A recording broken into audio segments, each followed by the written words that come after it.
که یو کس په خوب کې دا وګوري چې یاره زه خاورې سره لوبې کوم یا ترې مجسمې جوړوم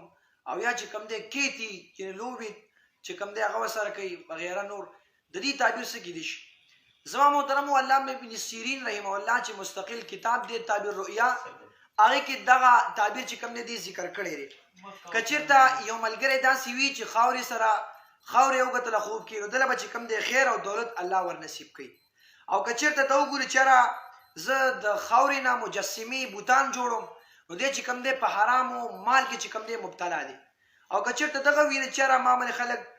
نور داسې خاورې وکتلې چې هغه دمه نقصان راغورځوي او نور مصیبت دي نو دلیل دی په دې باندې او تعبیر دغه دی چې ده ته به نقصان او غم وررسي نو دا یو عام خوب و تاسو سره ما شریک و امید لرم چې دا خپله مغرې ملګرو سره مې شریک کوي بیا هم کله چا څه قسم مسلې وي نو تپوس کولی شئ او دا بیان نه سره مخکې شیر کوئ چې چېرته مو اوسئ خوشحاله آباد اوسئ السلام علیکم ورحمة الله وبرکاته